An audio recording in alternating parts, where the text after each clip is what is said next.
The world of data is always changing, always evolving. From cloud computing to machine learning and cognitive services, the data landscape we all share is in a constant state of transformation. PASS embraces this evolution by helping data professionals like you connect, share, and learn with peers and industry leaders, keeping you on the edge of progress, enabling you to make developments in data and data technologies a part of your day-to-day career. Whether it's joining local or virtual groups, attending SQL Saturday, or being part of one of the world's largest gatherings of Microsoft data professionals at PASS Summit, PASS provides its global network of members with opportunities to share ideas, collaborate, and build meaningful relationships year-round. With over 200 expert-led sessions and custom learning tracks designed to help you innovate and evolve how you work with data, PASS Summit has something for everyone, whatever your job title or area of expertise.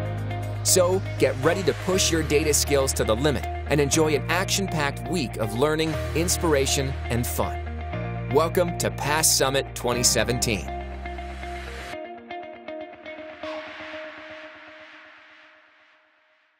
Adam Jorgensen.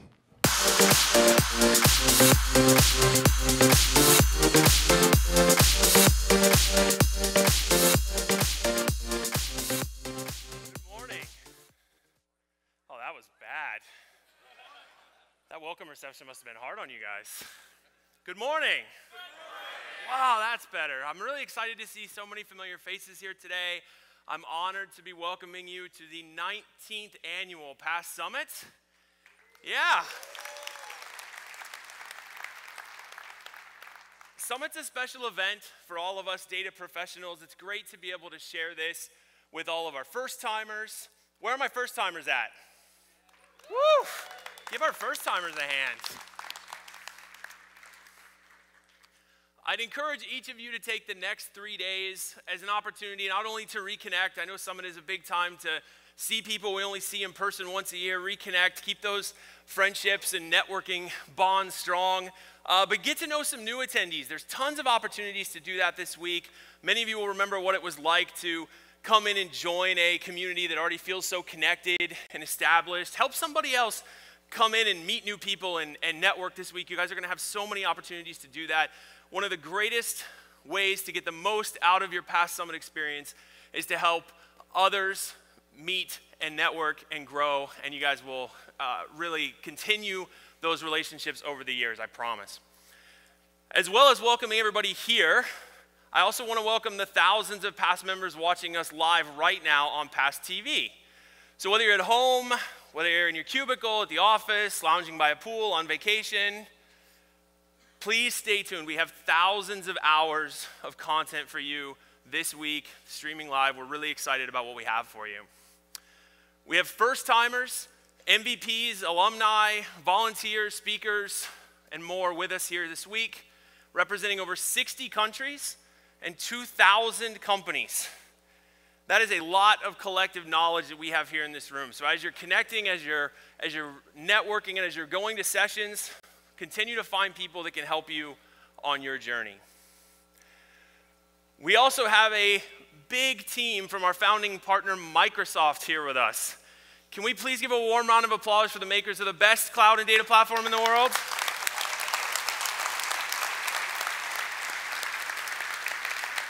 I will tell you, I just came from backstage. Pretty much the Rolling Stones and the Beatles of all data and cloud are sitting back there in that room.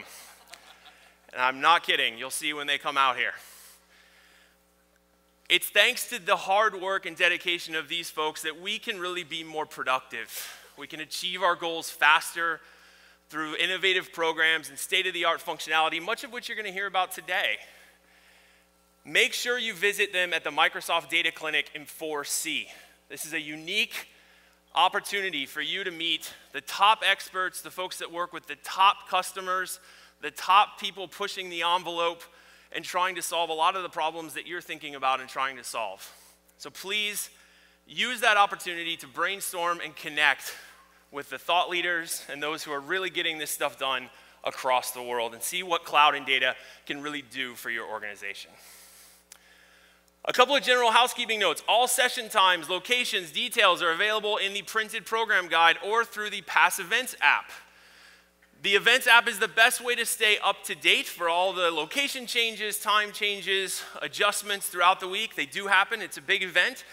Make sure you enable notifications on the app to get those in real time. We push them out to make sure that you guys stay in the know all the time.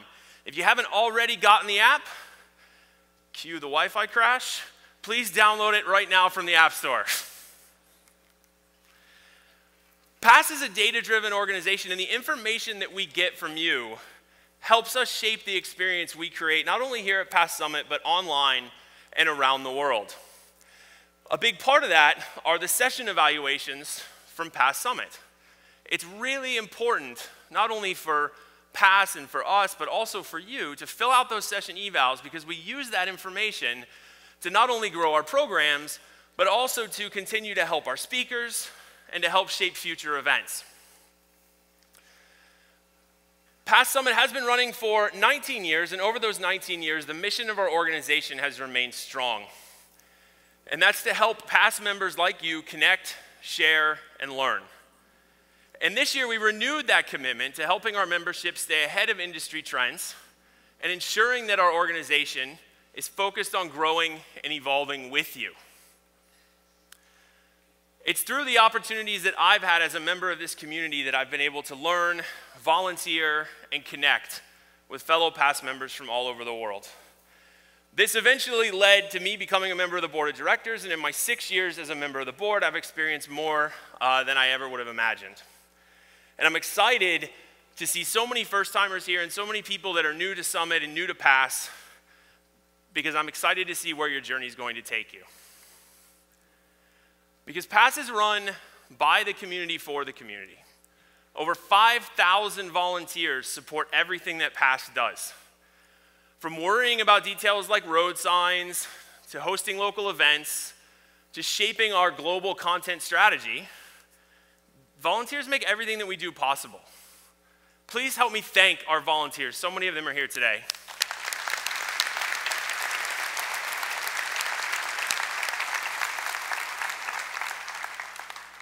And how can I mention volunteers without highlighting my fellow board members? You can find all of us at the Pass Community Center throughout the week, and we'll also be hosting a board Q&A Friday at 2 o'clock in the community zone. So make sure you stop by, get to know your board members, ask those questions that you wanted to ask. We're really looking forward to it. In January, we get the opportunity to meet new faces for our Pass Board of Directors and thank those who are finishing their term. I'd like to say a special thank you to Jen Stirrup and Chris Woodruff for their time on the board. Over her 4 years on the board, Jen contributed significantly through our efforts to support both analysts and developers. And Chris has been instrumental in designing much of the expanded content that we have to offer our community this year. Thank you both.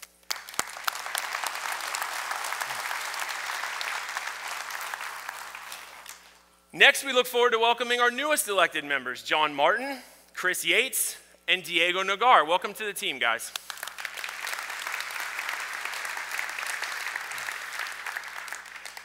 I'd also like to welcome our Microsoft representative to the Pass board. Lindsay Allen is the partner PM working on the Azure SQL database and SQL Core engine. Lindsay brings over 20 years of engineering experience at Microsoft and is already engaged looking at new ways to bring engineering and the community closer together. Thank you, Lindsay.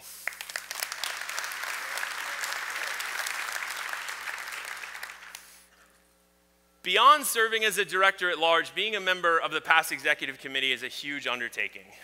It involves many hours of dedication and commitment to the organization over several years. I'd like to take a moment and recognize the 10 years of service that Tom LaRock has dedicated to the board. Tom is one of the longest serving Pass board members, and he's always been passionate about representing the community in our board meetings. He was a pioneer of our First Timers program, Pass TV, and a champion of bringing Summit to new and global audiences. Please join me in thanking Tom for his many years of service.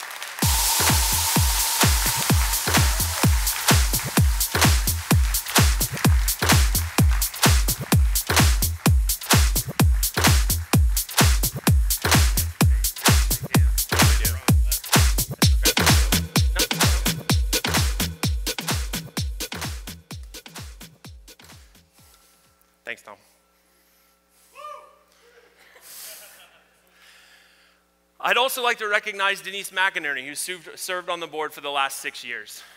Denise has been a strong advocate supporting women in technology and giving female data professionals within our community more opportunities. Denise has driven improvements to our communication strategies and was responsible for leading our efforts around business analytics.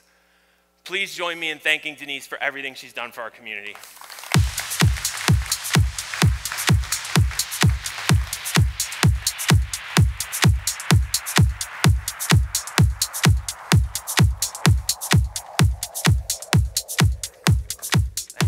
Thanks, Denise.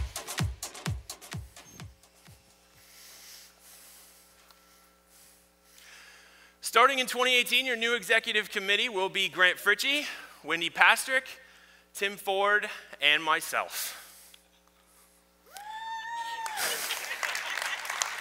That's right.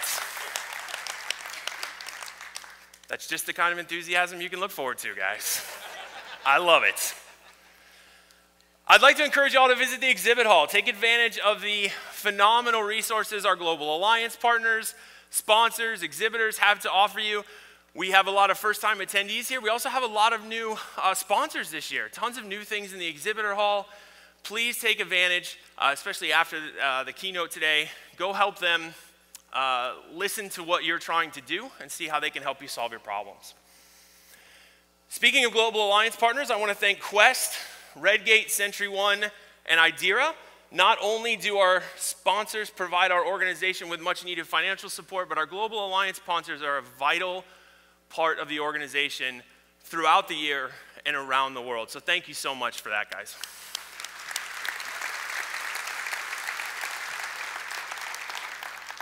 So without further ado, I'd like to introduce our keynote speaker, Rohan Kumar. Rohan is the General Manager for Database Systems Engineering at Microsoft, and his focus is delivering core data platform services that can help all data professionals better manage their processes. Today, Rohan's going to talk about SQL Server 2017 and Azure, and how they transform the work that we do. So let's roll the video. Large volumes of data always create challenges. But once you go past about 10 terabytes, everything you do gets difficult. Backups are difficult, maintenance is difficult. With private cloud, there's a number of challenges that we face. Cost granularity, maintaining those environments, right? I've got to patch all of the environments, manage my upgrades. Just like most startups, we ran into a lot of scaling challenges. Our queries were running past the 30-second web application timeout, which caused a bad experience for our customers since the pages wouldn't even load. We have customers that have 20 to 250 different sources of data. Right now, it's difficult to make resilient business intelligence structures and architectures on premises. Migrating to platform as a service is hard. There are a number of challenges around feature sets, application design, and scalability. And building your application to support all those things frequently requires large amounts of code change. A lot of industries have data, but they haven't been actually able to make the data work for them. We wanted to make it really easy for our customers to get meaning out of their data. It's incredibly important to be up to date with all of the newest technology out there, especially cognitive services and artificial intelligence. There's so much more that we can do to provide productivity for our customers. We're just getting started. And now let's welcome to the stage General Manager, Database Systems Engineering at Microsoft, Rohan Kumar.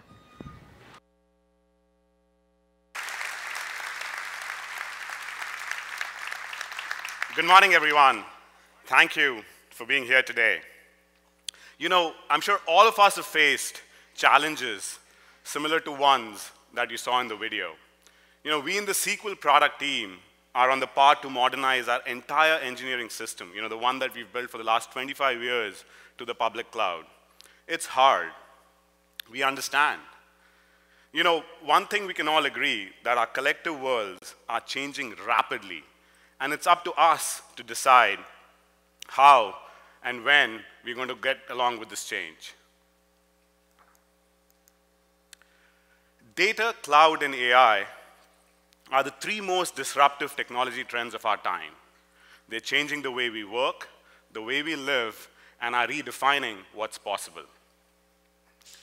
All of you are guiding your customers and your organizations through this change. It's a significant one. We all face challenges in answering questions of how to leverage data, cloud, and AI to unlock innovation in our organizations. We also know now, through research from companies like Keystone, that companies that leverage data, cloud, and AI well outperform and out-innovate their competition.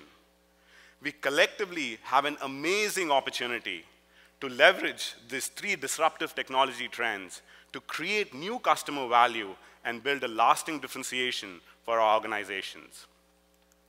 So how do we do that? You know, Microsoft would love to be your partner in this significant change. At Microsoft, we've built the world's leading database in SQL Server. We have the largest public cloud footprint in the entire world in Azure. You know, Microsoft Research has been investing and innovating in the field of artificial intelligence way before AI became a cool buzzword. You've heard us talk about the cloud-first principle. That's how we've significantly accelerated the pace of innovation in our products and services. You know, SQL Server 2016 was made generally available on June 1st, 2016. SQL Server 2017 was made generally available on October 1st, 2017, within 16 months. That's a record for us in terms of the pace of innovation, while ensuring that this SQL Server works cross-platform, as you all know by now. It's actually amazing to see how the pace is growing. You know, at first, this might come across as a technology play, as a focus on technology. Our goal with continuous innovation is not to focus on code, is to focus on you and your requirements. You know, product telemetry, technology blogs, past meetups, all the time, anywhere we can, we want to listen to what you have to say. You know, I can confidently say that most of the product innovation that's coming in both our on-premise products with SQL Server, et cetera, and the cloud, now comes from the deep engagement we have with our customers and with the members of this community. This is also made possible by the pace of cloud-first innovation that gives that real-time feedback where we can connect. From small bug fixes to large platform shifts, a lot of the new product innovation that I'm going to be talking about today has been significantly influenced by these deep engagements from this community. So thank you for continuously bringing your energy, your passion, and your excitement to our collective work every day.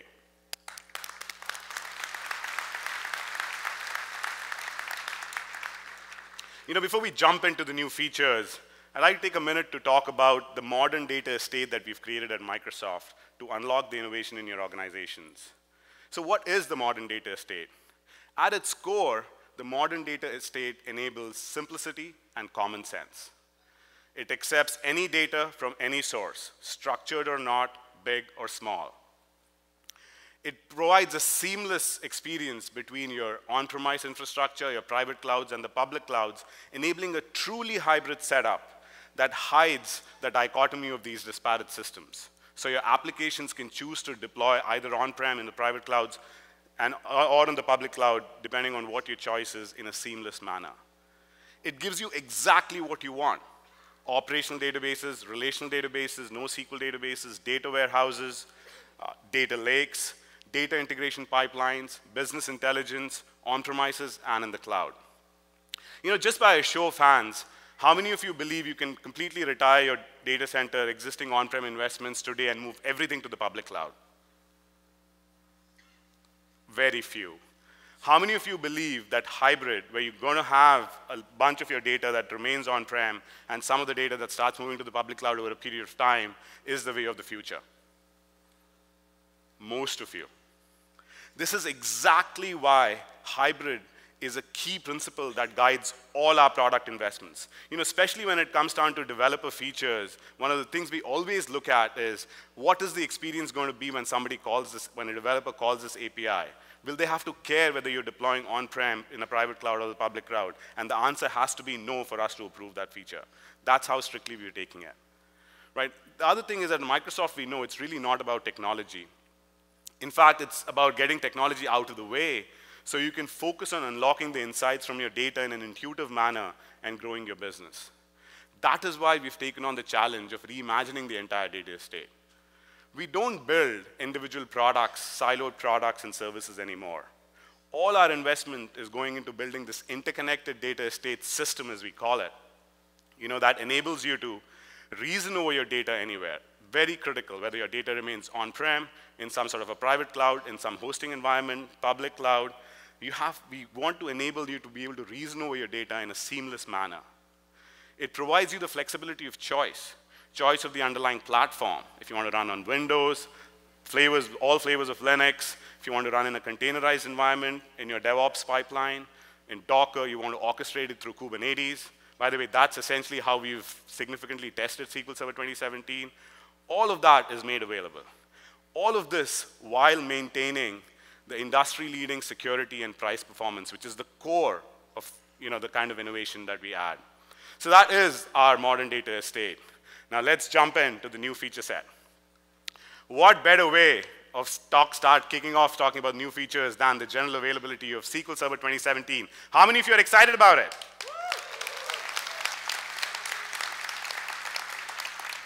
It has been a 16-month journey, but it's been really exciting to watch the kind of feedback we've received. SQL Server 2016 was when we started this cloud-first cadence with monthly CTPs, if you remember, and we had about 200,000 downloads by the time we GA'd the product, which itself was a record at that time. With SQL Server 2017, we've had 2 million plus. That's 10 times more trials before we went GA. A lot of this was enabled because of the kind of deployment options through containers that we made available. So it became very seamless, friction-free. We launched SQL Server 2017 at Ignite. That was a month ago. And within the last month, we've had 500,000, that's 500,000 trials already downloaded. This release is phenomenal. This has so much of excitement that's built around it from lots of members who never, from our community members which didn't belong to a part of our community, and it'll get extended. So we're very, very excited about that. I'll get into the feature set, but first things first. With every release of SQL Server, we focus on price performance, hardware innovation that's coming on with the hardware partners to make use of that, and consistency of performance on an upgrade, because we know it's very critical as you modernize your applications to not regress query performance. What better way of viewing this than by looking at a demo? Let me invite Connor Cunningham and Bob Ward on stage from the SQL engineering team. Hey, Connor. Hey, Moran. Hey, Rohan. Good to see you. Hey, Bob. Hey, man. What's up with the cowboy gear? You guys didn't get the dress code? Well, for those of you who know Bob and Connor, we are both big Cowboys fans. We both live in Texas, and we thought we would just give you an opportunity to sort of join the Cowboys Nation with us. We have a jersey backstage. If you want to put it on, we'll be happy to get it for you. We'll see about that. You know you're in Seahawks country, right? That's right. Well, are you guys going to talk about just Cowboys, or what are you going to talk about? We can, but we'll probably talk about SQL a bit, too. Yeah. Okay, so Bob and I have some things to show, and we're going to talk about that now. Thank you. All right, take it away, and I'll see you in a bit. Thanks. So Bob and I like to talk, and we like to talk a lot about performance, and we were chatting about what we could come and show you guys that you haven't seen before, and so we have something that's kind of interesting. Bob, would you like to show us something? So Connor, you're always challenging me for new performance, cool performance stories, and what if I told you that we could get 5 times more faster performance from queries at 50% of the cost with no changes to SQL Server code? That sounds pretty awesome. Interesting to you. I want to see that. So our friends at HP Enterprise has actually provided that for us. Right here on stage I have with me the new HPE Gen 10 DL580 server. It's using a new technology called scalable persistent memory, kind of known as a diskless database server. And so Connor, what I have in here also is an SSD drive array also attached to it. So I kind of like to show you the performance between the two. Okay, so you're going to show me SSDs, and you're going to show me this in-memory persistent RAM. Which is right from the storage itself. It's still storage, right? Okay, so let's see it. What I've got in front of me here is a couple of queries. Now these queries are kind of typical of like an analytic type query workload, right? Maybe something generated by a tool like Power BI. So let me kick one of these off. And I'm running, and it's kicking in. Now I use drop clean buffers, so I'm making sure I pull this right directly from storage. So you're reading a whole bunch of rows in a 1 terabyte database. 1 terabyte database, 2 identical databases, about 6.5 billion rows actually. Okay, and this is the SSD one. This is the SSD one. Which is pretty fast to begin with. They're pretty fast drives, and you're going to see this is going to finish here in about 15 seconds, right? Okay. Now what I'd like to do is run the same exact query, and again, I'm using drop clean buffers here, so I'm not cheating, Connor. That's usually a problem with Bob. Yeah. So I'm not going from warm cache, I'm going straight from storage. So if I run this right here, this is against a persistent memory. If I kick this off, you're going to see this is coming, and this is going to run just in a couple of seconds. That's great. So that's just 2 seconds. So 2 seconds versus 15 seconds, yeah, that's pretty cool. Yeah. So when can they get this server? Yeah, the technology from HP is going to be available here in December, and in this Gen 10 server that they have. And Connor, I don't know if you noticed here, but I'm running SQL Server connected here, but what I didn't show you behind the scenes here is this is running on SQL Server Linux. Oh, cool. So this is connected to a Linux server running SUSE Linux Enterprise Server. And Windows will work on this too, right? Windows works just as well. Okay. And what I'm excited about this technology, Connor, about persistent memory is this is just the tip of the iceberg. Working with partners like HP, it's possible for us in the future maybe to actually go after this memory almost like it's truly memory, bypassing the entire software storage stack, getting even faster speeds than what I'm showing you now. So what you're saying is 2017 out of the box, without any real special work by us, gets 5x faster if you use this server. And 50% of the storage cost. That sounds pretty good. Pretty cool stuff, yeah, exactly. Okay, so benchmarks are one thing. Support incidents, and sometimes those have to do with real world scenarios. Exactly. So we have done SQL, get a better experience than any version before. Absolutely. You know, it's one thing to run a fast workload, but unexpected events can happen, as you well know. And one of those type of scenarios is something called query plan regression. Connor and I, have you seen this before? A bit, yes. Maybe something called parameter sniffing. You've ever heard of that one before? That's kind of a common thing. I think I may have named it. Yeah, you may have named it. Yeah, exactly. So I've got a stored procedure that I've run in a workload here that takes a parameter, and I'm going to kick off just kind of a workload, and I'm going to look at batch requests per second to see the throughput of the workload. So let me run this. And you'll see here I get a certain amount of throughput which is with this batch. So this is just any old regular web application that's doing requests against Correct. the database. These would be the number of requests a second. Yeah, just batch requests per second as a workload, right? Now what I'm going to do is I'm going to simulate this query plan regression type problem, and we're going to notice here when I run this, you're going to notice that all of a sudden performance is going to go down. Significantly. You see here on the performance chart, that's not good. Now imagine if you're in the audience right now and you get a message, you know, from your company like, hey, you got to leave the keynote. That's not fun. Right, so usually when this happens, the database isn't able to perform as many queries per second, and then your web tier backs up, and all of a sudden web pages start timing out. Correct. Now what's cool about 2017 is that we have something called recommendations by default. So I can run a query against this DMV here, Connor, and what this is going to show me is that we've detected a regression that's occurred, and we even give you a script to run to fix the problem. So if you got pulled away from the keynote, you would go off somewhere in the conference center, you would go connect to your server, and you could run this query to actually fix the regression problem yourself. But you've had to leave the keynote, right? Right. So how about a better way, maybe? I'm all ears. Okay, all right. So what I'm going to do now is in 17, we have this feature called automatic tuning, right? Now by default, I was using query store. It gave me this recommendations for regression. But if I turn on automatic tuning, just run this correctly, you're going to see the difference here. So I'm going to kick off that workload again. And now you're going to see in perfmon the performance we're receiving here. Let me clear this so I can kind of just see the workload running here. So what I'm going to do is I'm going to kick that same regression off again. And now you're going to see what's happening. Performance goes down. That is not good. But if you wait just a second later, all of a sudden performance is back up. So now, yeah, that's pretty cool. So what you're saying is this technology, based on using Query Store, now automatically in 2017 can go and take your workload and do the kinds of things that you'd have to manually do in the past. Absolutely. Imagine now you don't get a text in the keynote. You get an email later in the day like a blip in the matrix, right? You know, something happened later in the day, and we automatically fix the problem for you. So this lets you focus on building your workload rather than worrying about the databases. Absolutely, Connor, absolutely. Pretty cool stuff. Great. And just to make sure we're on the same page, is this only available in SQL Server? You know, it's interesting you say that. This is also available in Azure SQL Database. What the heck? Hey man, what's up? Well, it looks like we haven't quite convinced you yet. Rohan, I think you got the wrong message. We were saying you would join the Cowboy Nation. Right. You are in Seahawks country. Go Hawks! All right. Well, thank you, Connor. Thank you, Bob. Thanks, that was great. thanks. Appreciate it. Thank you. Bye, guys.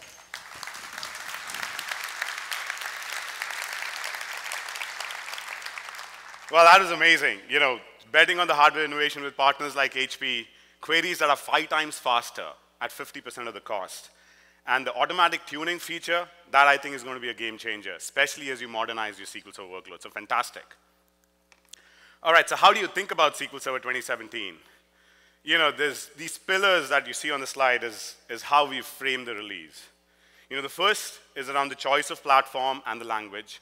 So you can run it on Windows, of course. You can run it on all the popular flavors of Linux. You can run it in containers. Like I said, you can orchestrate it through popular tools like Kubernetes. On the developer side, we have support for .NET. That's classic Microsoft. But we have support for first-class support for languages like Java, PHP, Node, Ruby on Rails, popular ORMs, and such. So that's great from a choice standpoint. Industry-leading performance. You saw just the demo that Bob and Connor did. We've released benchmarks. On the non-clustered side, we are #1. On the operational benchmark side, OLTP, #1 on the DW performance, and #1 on the price performance side. So basically, at this point, SQL Server 2017 is the fastest database in the world, period.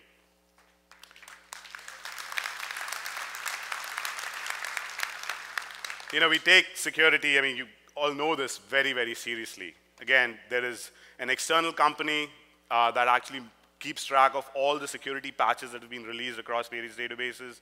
And as you can see from the graph, SQL Server is by far the lowest. This is essentially grounded on the engineering principles that we have, where we look at security issues way before we start designing the product. We started by adding R natively into the SQL Server engine with SQL Server 2016. We've seen phenomenal response.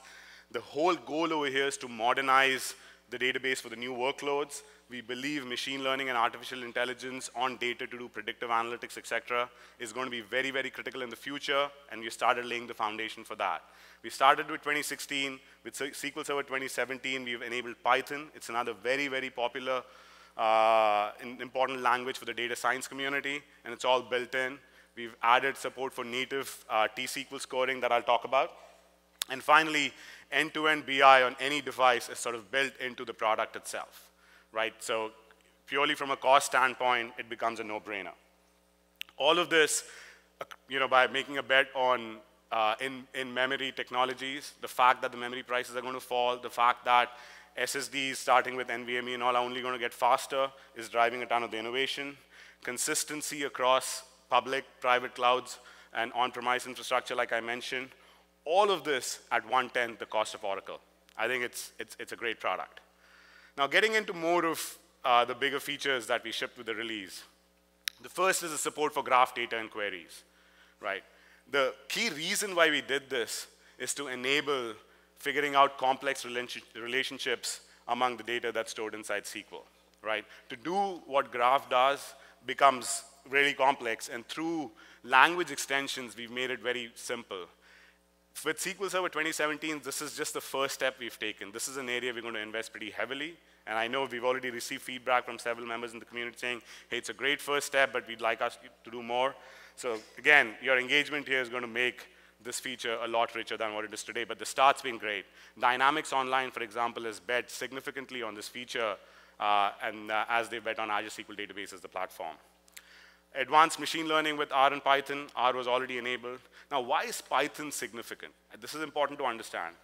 Python essentially is a language that a lot of the deep learning libraries, so you have Cognitive Toolkit from Microsoft, you've got TensorFlow from Google, Caffe from Facebook. A lot of these deep learning libraries, which are optimized to run on GPUs, effectively expose native Python bindings. So because we have the ability to run Python natively inside SQL Server now with 17, you can call into these deep learning libraries and operationalize your machine learning models and score against them without taking the data outside SQL Server, which is great. Native T-SQL scoring, we've looked at some, based on the feedback that we've received on the usage of R, where models were being scored. We've taken some of the most popular ones, scoring algorithms, and implemented them as native T-SQL procedures. So the performance is blazingly fast when you try to score against your machine learning model. Adaptive query processing is another investment we are extremely excited about. The query optimizer in SQL hasn't really changed ever since we came up with the whole cost-based one. We did the cardinality estimates. That was a big change that we landed, but it was never really adaptive, as in once the decision around the query plan selection was made, then the optimizer, even if it realizes that was a mistake, wouldn't do anything about it, right? And especially for very long-running analytic queries, warehousing queries, you can imagine it makes a significant difference. With adaptive query processing, we've taken the first step towards making the optimizer more intelligent, realizing when it makes a mistake, as an example, if the amount of memory grants that were given to the broker wasn't adequate given the amount of data that was being collected from the storage engine into the relational engine, then it dynamically changes that, right? And there's several more advancements like these, and this is an area where you can imagine we'll be pushing the boundaries. We're going to leverage a lot of the machine learning models that come based on the data that we collect in QDS, and you can expect our query processor to get smarter and smarter with every release. Automatic plan correction, you already heard Bob and Connor talk about that. There are several new features. I won't go through all of them in the list, but it's a fairly feature-packed release. And a few of these that I've highlighted, the Management Studio monthly build, plan correction, of course, online build for non-clustered column store index, all of these were invested based on the feedback we received from this community, so thank you. Right? This is a direct result of the engagement through Connect, DCRs, et cetera, that all of you file is how these things happen. So again, community is a huge part of how we build this product. All right, let's essentially now take a look at the demo. One of the things that we've invested in is this notion of agile DevOps. Now that we support containers, it's very easy to sort of build a end-to-end experience as a developer all the way from building to production. And for that, let me invite Mihela and Tobias on stage from SQL Engineering. Hi, Rohan. Hey, Mihela. Hey, Tobias. Hello, sir. All right. You turned into a Cowboys guy. Converted. I'm being recruited by Bob and Connor to okay. evil cause. All right, so we'll need to work on that. So what are you guys going to be showing us today? So we're going to talk about how containers and now SQL Server running in containers can greatly simplify the experience that the dev has to go through when they set up their dev environment. Perfect, that sounds great. Let's do it. Yeah. I'm sure the audience will be excited. I'll see you in a bit.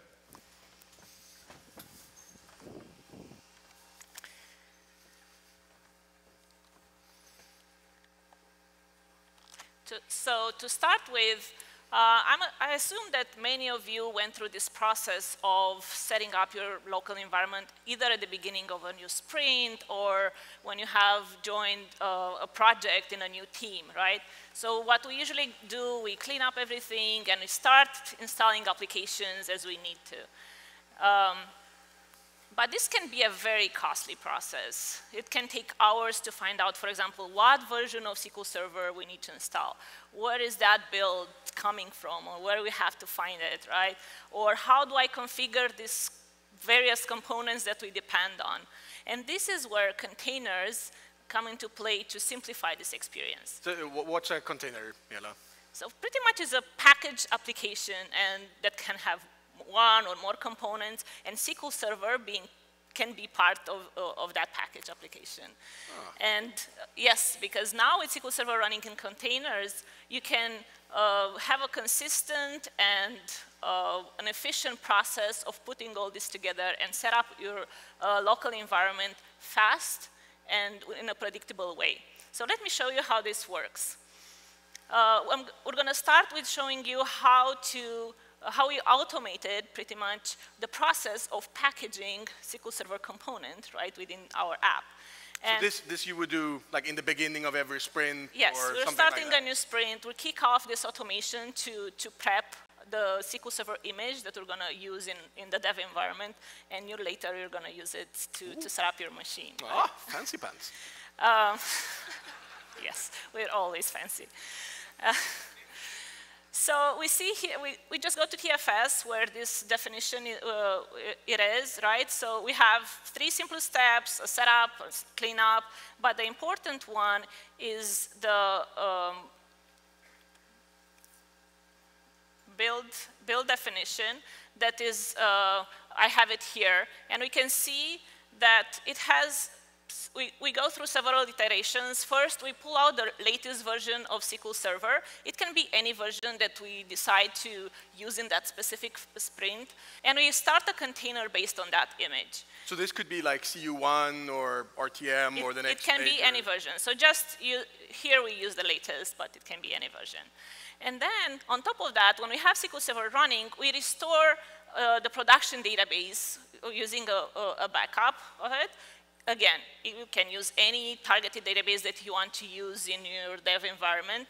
In this case, because we use production, we also decided to run this sanitization and shrinking script. Remember, you wrote it a while back? Yeah, yeah. Potentially.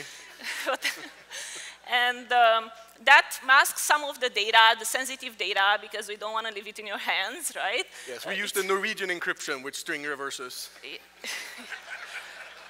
Yes, that was in the script, remember? Like, we always have this touch of Norwegian or Swedish encryption. I think American encryption, you do all lowercase. In all our scripts. So we also trimmed down this data because we don't want to use unnecessary resources on the dev machine. We have all the changes, now we commit them, and we push a new image to a secure and private registry that you're going to pull it from. And as you know, we do start a new sprint this week, so I think this is the perfect time to set up your machine. Why don't you show us how this experience looks like? I will do. Thank you, Mihaela. So first, I'm just going to show that we don't have SQL Server already running on this machine. So I'm trying to connect using SQL command, and as you can see, it's not connecting. We can also see that we don't have any Docker containers running at this time. So first of all, I need to get my source code. So I'm just going to clone the repository that we use for our development. So this will have all the definitions, including the Docker files and everything that exactly, you need, right? The definitions of the containers, everything you need to basically get started, plus the source code of the app. Okay, so let's go in here and then basically build the definitions using Docker Compose. So this basically just does parameter replacement and so on, so prepares the images to be started. And then we'll do Docker Compose up to start the thing. And we're kicking up 2 images. One is the web app that you saw booting there, plus SQL Server. So there's 2 Docker images running. And you should see them now, right? And if we do Docker PS here, we can see we have the 2 images running, or 2 containers running. Cool, so then let's connect and see that it's actually working. So it's important to note, I should now have SQL Server, but I should also have this dev database that I need as my foundation for the development during the sprint, so we can do this kind of agile development. So I'm opening my tool, and let's connect. Wait a minute, what is that? Oh, what is this? Yes. This is my new favorite tool for working with SQL Server. And the cool thing is that it runs on Windows, it runs on Mac OS, and it runs on Linux. I need to try it. Yeah, so I can open up, I have my Wide World Importers database here, I can see the views and so on. Let's just do a query, and we'll do select star from application people, and do explain plan to see what the execution plan looks like. But important to note, this runs across all operating systems. Pretty cool. That looks good. Well, thank you, Tobias. Thank you, Mihaela. Thank you. Thank you, Ron. All right. So, what do you guys think about that tool? Yeah? So I'm really excited to announce Microsoft SQL Operations Studio. I have to get that right. I see JG laughing in front of me here. So this, as Tobias just mentioned, is basically a new tool that we've designed, for both developers and admins to essentially create a more modern experience based on all the usage patterns that we've seen in SSMS and SSDT. And it's a first step. I think this is also a great example of how we worked very closely with MVPs in the community to help us design what the right experience is. It's very modern, it's cross-platform, so it works on Windows, it works on Linux, it works on Mac to connect to your favorite database of choice. So super exciting. So what you saw in the demo was how easy it is to sort of deploy in seconds using Linux and Windows containers. We believe this is the way of the future. It's in its infancy right now. We see a lot of DevOps experiences, developer, and testings being used on containers, but this is only going to get better, and SQL is already prepared for it. Very, very exciting. The other thing I'm really excited to announce is the special pricing or special offer that we worked with one of our partners, Red Hat. So both Red Hat and SQL Server for newer installations of SQL Server 2017 on Red Hat Linux are going to offer up to a 30% discount, right? So this is a great offer, and the price, if you essentially go and do the math, and you compare it against even supported OSS databases, SQL Server on Linux is very, very competitive. So we are super excited about that. All right. For those of you who love or sort of are looking at the possibility of moving to public cloud while maintaining all the knobs and the tuning that you do today for storage, for operating systems, etc., Azure VMs is the best place in the world, is the best public cloud in the world to host SQL Server 2017. We now have images for both Windows and Linux. You can sort of go and pick these images from the gallery and get them installed. The provision experience is great. We put a lot of thought into it. But again, this is for scenarios where you either want to save on your CapEx or need super fast provisioning time while maintaining all the control on storage, operating system management. It's a great choice. We've also worked on a new enterprise backup solution for SQL databases that are stored in Azure VMs. Again, super exciting. A little more around just the cloud-first approach. I spoke briefly about this early on during the keynote. But SQL Server RDBMS and Azure SQL Database share exactly the same code base, right? We update SQL Server, Azure SQL Database every day, every week with changes that improve the service. On a monthly basis, we are adding lots of new value, customer value. And eventually, because of the tight feedback loop from the close to 2 million active databases that we are able to make changes very quickly and land that innovation into SQL Server, the on-premises product, right? And because of about close to 700 terabytes of telemetry that we get every day, we are able to anticipate the future needs of what is it that the customers who are using the product would like to see. And it's been great. And in some sense, we're sort of just getting started. You can imagine, like, the last release of SQL Server, was only 16 months. We're going to keep pushing the boundaries on this one. There's no committed plan yet, but the kind of momentum we are seeing is pretty phenomenal. So all the value, all the feedback that we get from our cloud services is going into making our on-prem services, on-prem products a lot more harder, a lot more reliable, and a lot more complete. It's fantastic. All right. There is a set of conversations that we've been having with our customers over the last few years around how do we streamline our journey to the cloud, right? The other thing is, with every customer we've spoken to, they are in a different place. They essentially have unique requirements. Several of the customers want to take a look at past services like Azure SQL Database to migrate their tier 3, tier 4, tier 5 workloads, where it's pretty expensive to have DBA resources manage them for things like best practices around performance, security, etc. So when they look at the PaaS offering and they see a lot of that gets taken care of, for them that's super exciting. That's very, very valuable. But then the question comes down to, how do you do that in a way which is not expensive? I don't want to rewrite my app. I don't want to make any changes to it. I essentially want to leverage the cloud without doing a lot of the investments to make that happen, right? This is a very, very consistent story we've heard from several of our customers. So towards that, there are 3 things that I'd like to talk about, a couple of them from an investment standpoint, and one of them is an offer that we have out there. The first one is a new deployment option in Azure SQL Database called the Managed Instance. It's in preview right now. We're working with a select set of customers. We're going to, very shortly in the next few months, open it for broad consumption. But this essentially gives you entire SQL Server instance with the PaaS benefits that you get. Right? So all the stuff around high availability, disaster recovery, threat detection, automatic performance tuning, all those great features are built in, but it's just your regular SQL Server, right? The response we've seen is pretty amazing. It takes almost minimal to zero investment for you to move your database to the cloud, and it's great. The other thing we are investing in is the database migration service. So we've learned a ton based on the tools that we have that help you with your database migration. And the idea behind this service is to automate some of the aspects of it. Of course, migrations are very complex. We're not confused that this thing is going to be some sort of a magic bullet. But to the extent possible, what are the common paths that we can look at automate so that the journey on migration becomes really simple? Database migration service coupled with Azure SQL Database Managed Instance is the perfect technology combination for you to migrate your SQL Server and your Oracle applications to the cloud.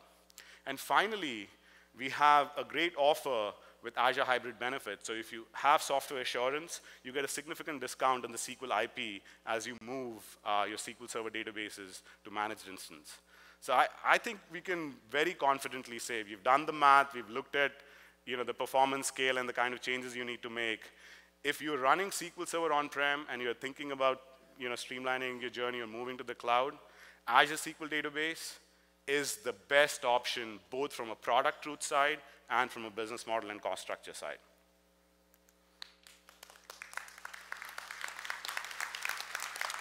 So getting into the service, the pillars around which we think about innovation in Azure SQL Database are intelligent DBaaS, where the database sort of learns and makes, the more you use your application against the database, the better it gets.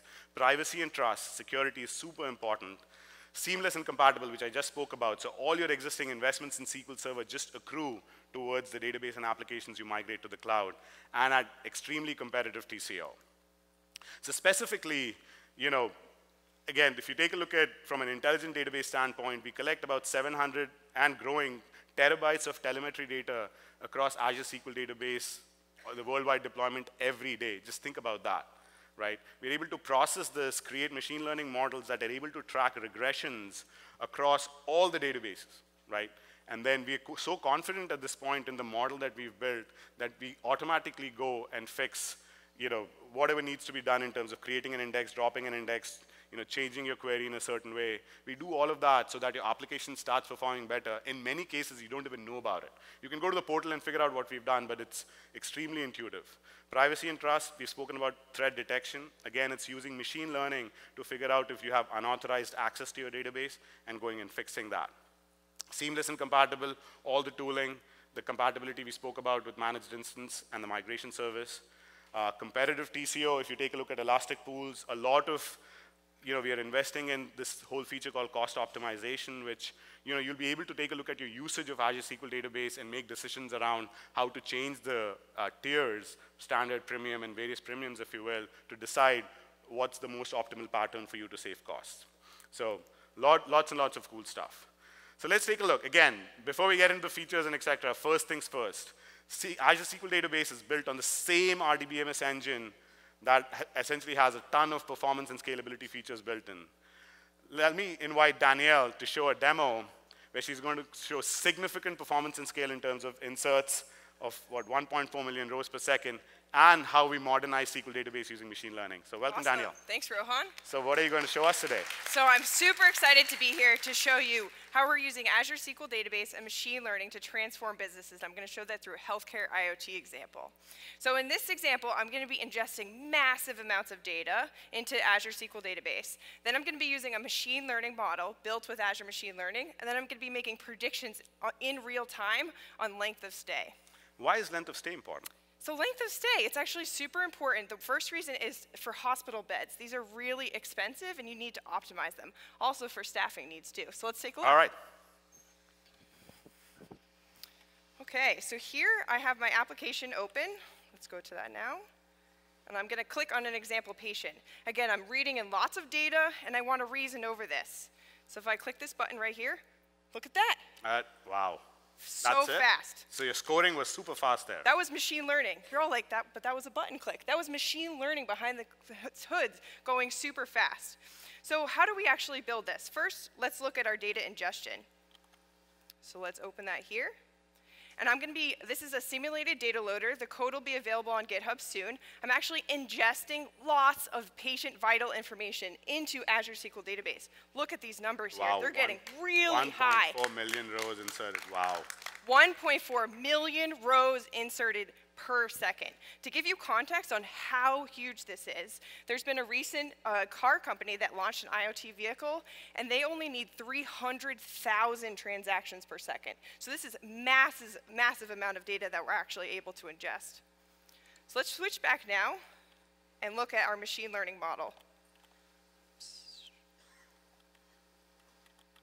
So here I have Azure Machine Learning Workbench open, and I'm using a Jupyter Notebook. This is where I'm going to build the machine learning model that predicts length of stay. And so this, as for a data scientist, this is the tool that they use. They feel very comfortable, seamless, et cetera. Exactly. And Azure Machine Learning Workbench allows a lot of enterprise-grade features, like tracking through Git, model management, experimentation support, and through a few lines of code right here, I'm actually taking the model that I built, and I'm putting that back into Azure SQL Database. So once we do that, let's switch over to our SQL Server Management Studio, and we can see here I'm actually pulling out that model in the table.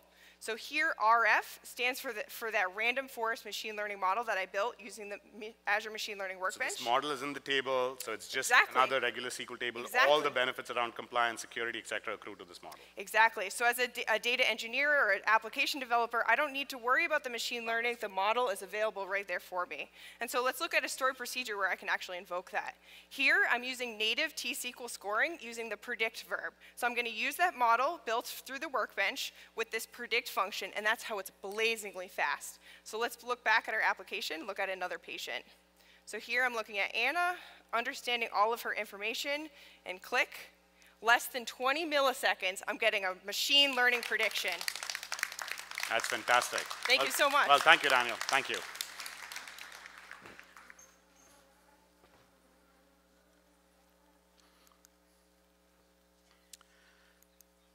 So there you saw, using Azure SQL Database, Daniel in her demo was able to insert 1.4 million sustained rows. And a lot of this, if you look at underneath the covers, it's based on the in-memory technology. I mean, you all know about Hackathon that we sort of shipped starting SQL Server 2014 and the column store work that we've done. Combine both of them together is essentially how we're able to see such blazingly fast response times. Less than 20 milliseconds to actually do a machine learning scoring. It's fantastic. All right, so far we've spoken about SQL Server 2017, Azure SQL Database, on the operational side. One of the things that we're investing heavily in, like how do you build these big data and analytic pipelines to unlock insights from your data and make decisions. So just sort of to get grounded on what we observe is a classic pattern of doing big data analytics, using the cloud. There is lots and lots of data coming in, from regular sources. There's IoT that's sort of, picking up in a huge way. So ingesting that data is a significant problem. So there is a thing of going and actually solving for that. And building an integration pipeline using solutions, classic solutions for data integration. So that's one part. Once you ingest the data, you have to land it in some sort of a data lake, a store, which allows you to sort of store the data in a very cheap manner and allows you to access the data for doing transformations. Once the data is stored, then you basically go, because a lot of the data that actually is coming in through these sensors and IoT devices is unstructured. You have to clean it, you have to prepare it in a way that you can load it into a data warehouse and do analytics and even machine learning modeling around it. So there's a preparation and train phase, and then finally model and serve. And with Microsoft, both on-prem and in Azure, we have solutions that fit into each of these stories of the pipeline. All right, so let's get started.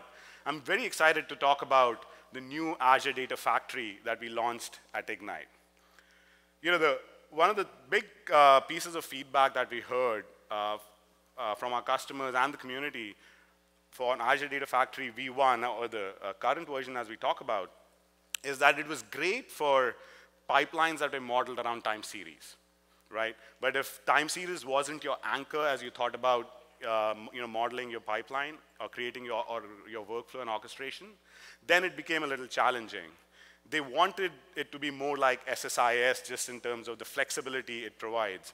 And that's exactly what the team has gone and done. So Azure Data Factory V2, or the new version of Azure Data Factory, it allows you to easily model very diverse data integration scenarios.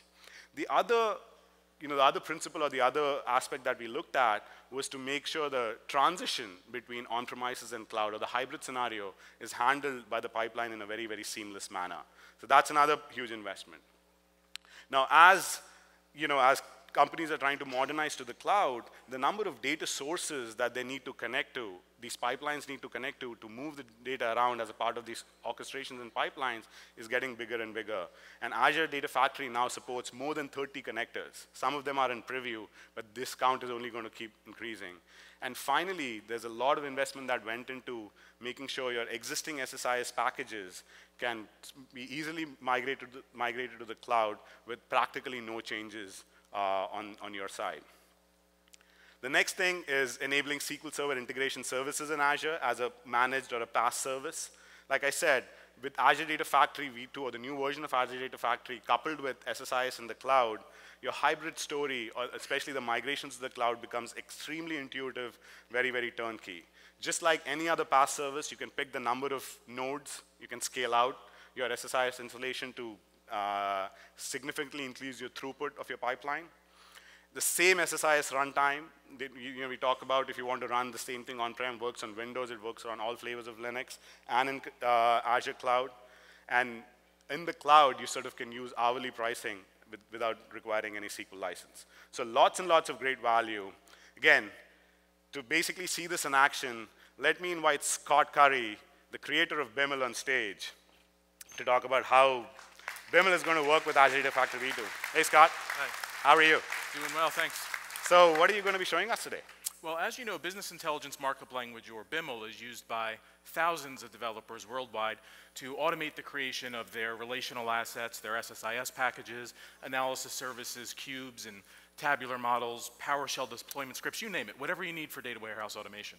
What we're going to show today, in about 300 lines of BIML code, is the automatic generation of a cloud hybrid solution, where we start with inspecting the source schema on an on-premises system, use that to create Azure Data Lake target tables, create an Azure Data Factory to load from the source system on-prem to the data lake, leverage an SSIS package to do some address scrubbing of the data that we just loaded, and then have a PowerShell script to deploy it all automatically to the cloud so it's ready for execution. That sounds great. Let's take a look. Sure.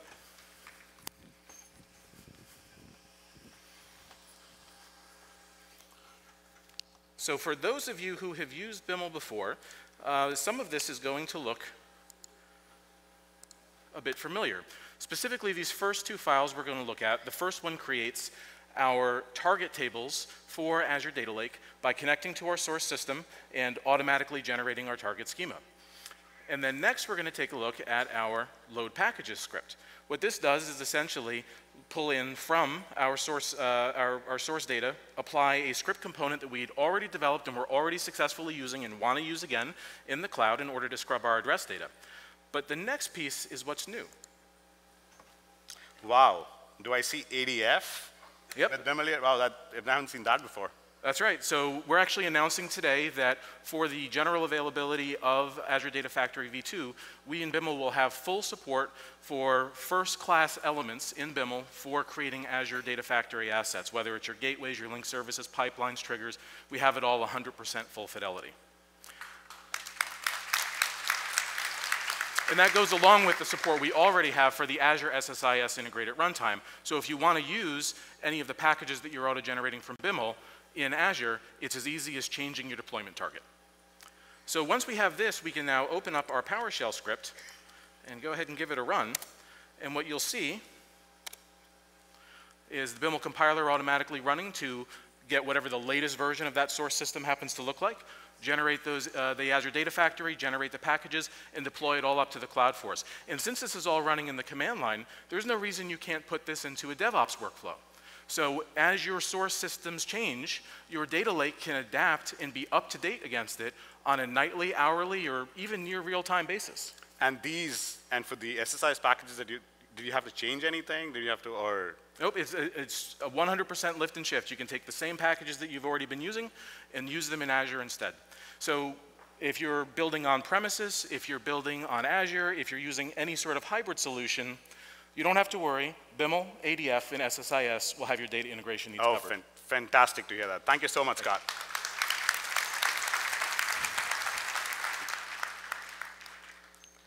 So what you just saw with ADF, now you have a managed cloud environment for SSIS, lift and shift. Partner tools like BIML, like Scott just showed, works great across Windows, Linux, and the cloud. Effectively, this is a great hybrid story with ADF, with the new ADF, and managed SSIS. Moving forward, Azure SQL Data Warehouse. So this is our flagship data warehousing, cloud data warehousing story in Azure. It was designed from the ground up to architecturally to separate out storage and compute so you can independently scale each. So when you sort of have to really look at the data warehouse workloads, depending on the duration, you might have to peak for your quarter close, your weekly close, or your monthly close. And so you can do that with very, very little amount of time. You can scale up and scale down in seconds. You can pause the compute, which is the more expensive part of your charge when you're not using the warehouse, truly designed for the cloud. We've heard great feedback. The growth of this service has been phenomenal. The elasticity that I just spoke about is resonating really well because data warehouse workloads are a perfect fit for that. And the data integration pipeline that I just showed where you ingest through ADF, landed it in Azure Data Lake or Azure Storage, you prepare it through Spark, you prepare it through HD Insight, and load the data into the data warehouse. This whole pipeline is very, very streamlined in Azure today, right? So unrivaled power in terms of compute, unlimited scale, the scale out factor, we go up to 16 nodes, and we are sort of working on significantly increasing that. Faster time to value, you can provision a data warehouse and get going in seconds. It's actually that quick.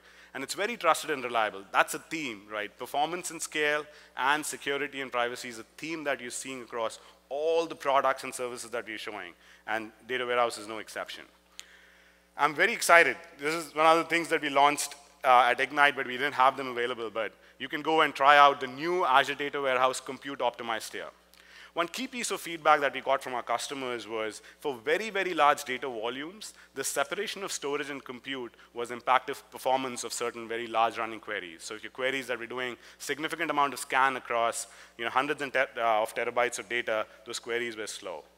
So what's backing, the underlying architecture that's backing the compute optimized tier is this cache that we've built on the local SSDs based on NVMe. And the cache essentially persistently caches durable column store segments. So you have your remote storage that actually has a source of truth, but we've invested a lot in the hardware to keep significant amount of data cached locally. And this data that's cached locally, these column segments, survive failovers. So during the normal course of cloud operations, if machines fail over, the cache survives, and it gives you the same high performance, right? And the feedback so far we've received from this compute optimized tier has been phenomenal. We just, I think, made it publicly available in the second half of October. Love to hear feedback, try it out. And just to really see this in action, let me invite Julie Strauss on stage, who's a program manager in the SQL engineering team. Welcome, Julie. Thank you. Thank you, Rohan. Hi. Hi. So, you excited to show us SQL Data Warehouse Compute Optimized? Super excited. So what are you going to show us? I'm going to show you two things. First, we're going to go under the hood of this behavioral analytical app that generates some pretty sophisticated queries over large volumes of data. When we're done that, I'm going to demonstrate how SQL Data Warehouse will significantly boost the performance of these compute-intensive queries. Fantastic. Let's take a look. Let's do it. Let's see here. Flip to the right environment. So you may be asking yourself, what is it that makes these behavioral analytical queries so compute intensive? And it's really a combination of things. First of all, it's user expectations, right? You want a fluid, responsive UI, but it's also the complexity of the queries related or tied to the vast amount of data needed for these behavioral analytic queries. So it's perfect for very large volumes of data that needs compute intensive. Fantastic. Got it. So to illustrate some of this, we have a query here that has actually been generated by an app. And the query here combines two analytical concepts. So let me just zoom in here. You'll see here, I have funnel analysis and cohort analysis. Stepping back a little bit, the funnel analysis, there we take telemetry for every single stage a customer goes through when they purchase a product on our website. For the cohort analysis, we take the same telemetry and we divide it into relational units, into cohorts, as to identify how customers actually landed on our website. It could be through our mobile app or through a paid advertisement, etc. And the idea here is to see which cohort has the higher propensity to buy our product. So this is regular click stream, lots and lots of data getting collected, transformed, and then analyzed. Yep, absolutely. And so the sophistication around the query, it's not just that it's long, whatever, it's actually not that complex to look at, but the sophistication comes from the fact that we take this vast volume of data, 100 terabyte, and fold it multiple times, so that for each funnel, we create a funnel for each of the cohorts. You might have 2 cohorts, you might have 50. That depends on your scenario. So let's go ahead and run this query. Before I do that, though, I am gonna clear the memory. You're not going to cheat. We want to make sure we read directly from the disk. We are no cheating, exactly. And then let's go ahead and execute the query. So now again, it's reading directly from disk, and it should be pretty fast. Boom. Wow. Let's see. That was pretty fast. Let's see here. What data volumes are we talking 6 seconds here. 100 terabytes. Come on, people. 100 terabytes of data is scanned in less than 6 seconds. Exactly. Wow. 100 terabytes. Multiple times. Read from disk, folded multiple times, returning the result set in less than 6 seconds. If that's not impressive, you're going to have a hard time for the rest of this session, dude. But one more thing before he kicks me off the stage. Remember that SQL Data Warehouse is an MPP system, and with this compute optimized tier, we allow you to literally spin up thousands of computing cores in minutes, meaning this is really accessible for almost any organization now. Perfect. Well, That's thank you, it. Chili. Thank you. Thank you. That was great. So what you just saw, I mean, these numbers are absolutely stunning. You know, some of the queries that I spoke about, you know, where we got customer feedback that they weren't slow. We're talking about like real customer evidence over here. Is about 100x faster on the compute optimized tier. And the logic is pretty simple, right? You're not going and fetching the data remotely. It's already cached. All the column segments which are already prepared are cached locally. 4.5 billion rows per second is what was shown in the demo, you know, over 100 terabytes. You have 5 times more compute power. You know, it goes up to 30,000 what are called CWUs. And Azure SQL Data Warehouse was the first cloud data warehouse to actually introduce NVMe SSDs, which are super high performant. So unlimited column store data on your remote storage with the working sets that matter cached locally. Brilliant. All right, so we spoke about operational databases. We spoke about, you know, the big data pipeline, getting into the warehouse and doing analytics. But ultimately, it's really about doing the analytics, getting the insights, and making decisions. And this is where the modern BI stack from Microsoft comes in. So what are the characteristics that make up a modern BI tool or a platform? You should be able to connect to significantly high volumes of data within seconds in a seamless manner. You should be able to transform that data into a semantic model very quickly without any limits based on size. You should be able to analyze an author using natural language, using custom visuals that your users eventually who use this are very, very familiar with. And finally, once you get the insights, being able to share that across your organization in a secure manner so that decisions can be taken in real time. So the Microsoft Business Intelligence architecture enables a truly, truly hybrid environment. Like you see, for modeling, you have analysis services on-prem, you have the analysis services, the PaaS service in the cloud. For authoring, you have the Power BI service on-prem and Power BI desktop, Power BI service in the cloud and Power BI desktop on-prem. And finally, to sort of store and deliver the reports, you can either do it in the cloud or on-prem, whatever your needs are. So for analysis services, SQL Server 2017 was a pretty significant release. One of the key new features that we added was the ability to connect non-traditional data stores. Or you think about big data stores like Hadoop ecosystems, or lots and lots of Azure stores that are coming out. So you do that. We've launched a PaaS service, and we're making improvements to that every day, every week, every month. So effectively, you can create an analysis service instance and get it up and running in seconds. Huge investment that we've done recently is this investment in what's called the scale out feature, where you can create lots and lots of read replicas to include amazing amount of concurrency without sacrificing the blazing performance.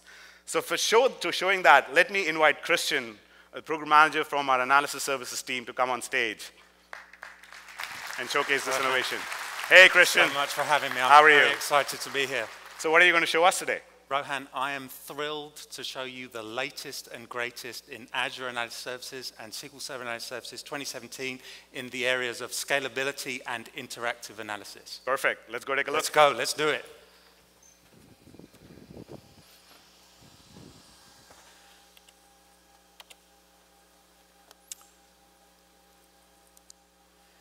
Okay, Rohan, this is the New York Taxi data model.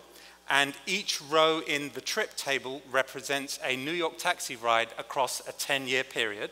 Wow. And this trip count measure gives us the count of all the rows in the table. So let's casually drag it onto the canvas. Just another day at the office. This is Power BI Desktop, the tool I know and love. Everything looks completely normal, and bang. This is 10 billion rows, right? This is almost 9 terabytes of data. And as you can see, I just got instant response time. That's fantastic. And check this out, check this out. So let's break out, say, revenue per trip by the top 10 zip codes. I want to visualize it on a map. I mean, it's instant gratification, right? You know what this is, Rohan? This is clicky, clicky, draggy, droppy data analysis over massive data sets. That's how we roll, all right? Right. And check this out. I can, of course, click on one of the bars. We can see that the pickup location with the highest revenue per trip is, of course, JFK. And we can even zoom in to the individual pickup locations, which happen to be on the freeway. Wow. All right. Okay. So the snappy experience is based on like the whole bet on in-memory that we've made. Absolutely. That's how we get this blazing fast query performance. To build one of these models, we can do so from Visual Studio 2017 and SQL Server data tools. This is where we define the crown jewels of our organization, the reusable business calculations. This model is sourcing from SQL Data Warehouse, and since it has the new compatibility level, we can source from a range of new exciting data sources. Here are the traditional ones. Here's SQL Data Warehouse, of course. Wow. HDFS, blob storage, table storage, HDI Spark, Cosmos, Data Lake, it's all there. And you'll notice that we're now sharing the same connectivity stack with Power BI. Fantastic. So investments accrue to both the Absolutely. Low-hanging fruit. All right. Now, to deploy this model, I can simply right-click deploy. Now, I want to highlight here that I can actually deploy this model to either SQL Server Analysis Services 2017 or Azure Analysis Services. The development environment doesn't even know where I'm going to deploy it to, which is a testament to the fact that we have a completely symmetric modeling surface area between on-prem and the cloud. I've never seen a lift and shift story as seamless as this in my life. Perfect. So perfect for a hybrid story. Absolutely perfect for a hybrid scenario. Cool. Okay, now, I happen to have deployed this one already. So here is the Azure Analysis Services server. I want to call out for a moment. This is the dawn of a new era for a product with a long and distinguished history. Analysis Services is now a fully managed platform as a service in the cloud, cloud hyperscale, the ability to spin up servers in seconds rather than days. We get high availability as part of the SLA. We have the ability to scale up and down the server in an automated fashion. So if I need some extra horsepower to load these massive data sets, I can get it. And when I'm done, I scale it back down again. So I only pay for the capacity that I actually require, which is the promise of the cloud. And all this without sacrificing performance and content. Absolutely, without any sacrifice to the performance. But wait, there's more. We are proud to announce that as of today, the new scale-out feature is generally available, allowing you to support hundreds and thousands of concurrent users. That's how we roll. All right. Thank you. So what does this mean? Well, Rohan, from the implementation perspective, it's a slider bar. I can have 4, 5, 6. You know what? I'm going to have 7 read-only replicas of that taxi model, each with 10 billion rows. So as my users interact with the model, the queries are load balanced across the replicas, allow me to support thousands of concurrent users, right? And this is something that was extremely time-consuming to set up on premises. It's now a simple slider bar. All right, ladies and gentlemen, this is the power of Azure Analysis Services and SQL Server Analysis Services 2017. Thank you very much. Have an awesome conference. Thank you, Christian. Thank you so much. Thank you. All right. 10 billion rows, 9 terabytes, snappy experience, amazing amount of concurrency without sacrificing performance. That's analysis services for you. Fantastic. There is no keynote that'll ever end without Power BI. Right? It's a tool that we know and love. It's fantastic. And we recently introduced Power BI Premium. It's a way in which you can buy dedicated capacity to give you all the performance and scale. It essentially allows you to embed reports and analytics directly into your app just based on the uniform APIs and the uniform underlying platform that we've supported. It essentially allows you to create reports on premises using your Power BI desktop tool. And once your report gets created, you can either actually save it on-prem to the reporting server that I'll speak about in a second, or deploy it to the cloud service. So again, hybrid, based on your requirements, with the performance and scale. If you have certain data that's very confidential, for whatever reason, you can't move it to the cloud, you can choose to deploy it on-prem. Our basic principle over here with Power BI Premium is essentially, which allows you to sort of take your data wherever it is and connect it with the users wherever they are. The data can be on-prem in the cloud, users could sort of go to the cloud, use it, or use it on-prem. The flexibility is just amazing. Same thing, the report server is a huge, really good complement. It's a superset of what you have with SQL Server reporting services. It essentially allows you to get the same experience that you have with your Power BI reports on-prem, if you choose to keep your data over there. And to show this in action, the fact that you can connect to the Power BI Premium to any data source, let me invite Ricardo from the Power BI team. Hey, Ricardo. Hey. How are you? Great. Excited to be here. So just like I've asked every other person who's come on stage, what are you going to show us today? Well, I thought I'd show everybody a glimpse of Power BI Premium, which is a complete business analytics solution that can meet all your needs on-premises, cloud, even if you've got a hybrid environment with a bit of both. All right, let's see it. All right.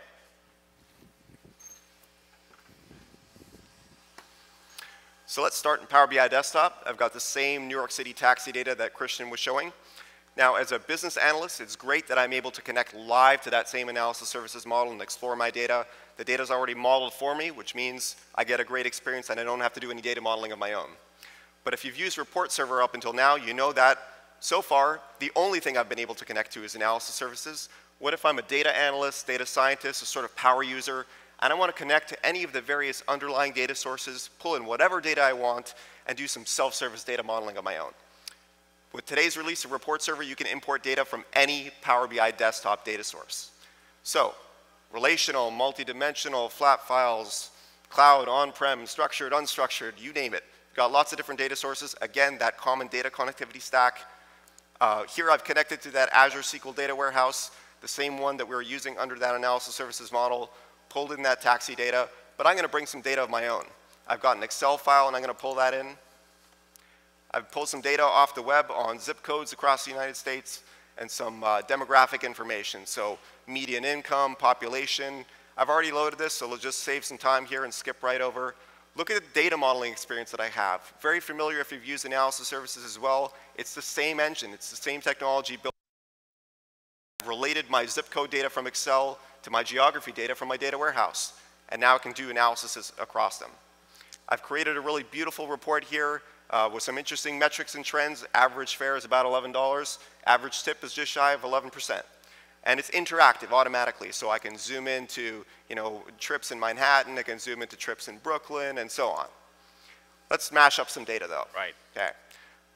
So I've got tip percentage from my data warehouse, I've got median income from my Excel file. Let's see if there's a correlation across zip codes, median income and how much people tip, average tip percent. Is there a correlation? Well, it's kind of hard to see because there's this huge outlier here. And as much as I want to filter it out, I'm a little bit curious to actually drill into it. Let me drill through and look at that. I can get all sorts of metrics and trends on that zip code now. Right? It's a pretty affluent zip code. People make over $200,000, and the average tip is an eye-watering 8,000%. How can that be, right? Can we look at that outlier, the details of that one? Yeah, so it looks like actually this is only one trip. So, okay, that's a real outlier. Let's drill through again, even into that individual taxi trip. You know what? They didn't even take the trip. They hailed a taxi, they made them wait for 1 minute, they never took the trip, they charged them $250, and the person was feeling generous and tipped $197. So, not a bad day at the office for that taxi driver. All right. Okay, we can drill all the way back up because we said what we were trying to do was get rid of that outlier. Look how easy that is. Graphical filtering, just exclude it. There's another one that pops up here. Let's get rid of that one. Just like that. Just like that. You can see the correlation. There isn't much of one, so that's interesting. Anyway, I've created this really beautiful interactive report. Let's share this with my organization now. I can save it on on-prem, just local file, or I could save it to Power BI report server now. Perfect. Save it to Power BI report server, choose my report server. It's going to give me a great experience to let me browse my report catalog, find the right folder. So I could save this to my Power BI report server on-prem or to the Power BI service in the cloud. Absolutely. So here it is running in Power BI report server, that same interactivity that we saw you've got here. Here's the exact same thing running in the Power BI cloud service. Either way, it could even do things like schedule data refresh on it. Perfect. Well, that's great. Yeah, but there's more. So we showed all this on a PC. If I'm viewing this on my phone, not only can I view it on my phone, do we have that up on the screen? There we go. But you'll notice that I get an optimized experience on my phone. It's not landscape orientation anymore. It's not everything zoomed down really small. It's a nice portrait orientation, and of course it's really, really touch-friendly. Let's look at some of these metrics. It's still interactive. I can slice by Manhattan, I can slice by Brooklyn. There you go. So any data, publish it anywhere, on-prem, cloud, whatever you want, and view it from any device. Fantastic. That's a great story. Thank you. Thank you, Ricardo.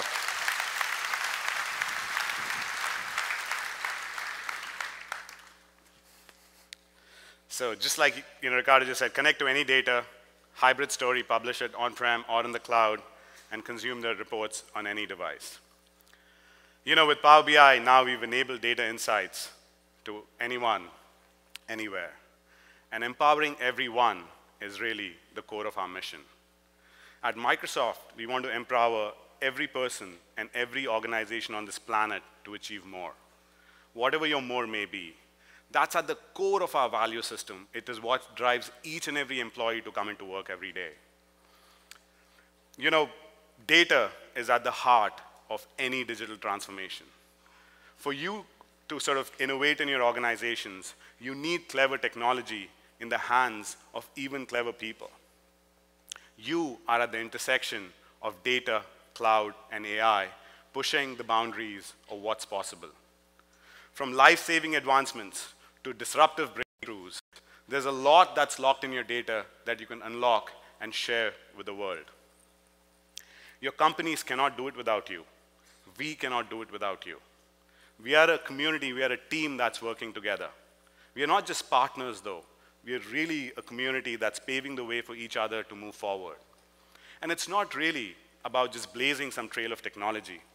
It's about getting people along, getting the community along, and lifting people up. What you see on the screen are a set of our community members who've gone out of the way to help each other out.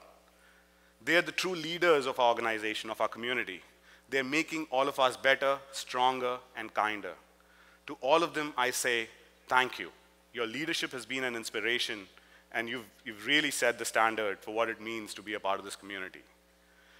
Denny Cherry, one of the leaders of our community, has undergone an operation last week.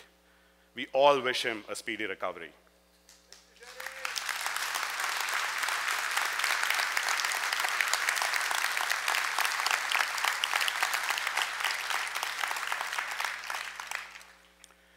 To the rest of you, I basically say, we hear your challenges. Please keep them coming. We really appreciate the feedback that you've given us, which has made us more creative. And we're always, always extremely grateful for your feedback. Thank you, ladies and gentlemen. I hope you have a great pass. You're fantastic for being the kind of partners and the kind of community you are. And always, always remember, Microsoft is going to be behind you, rooting for your success. Microsoft, you guys. Thank you.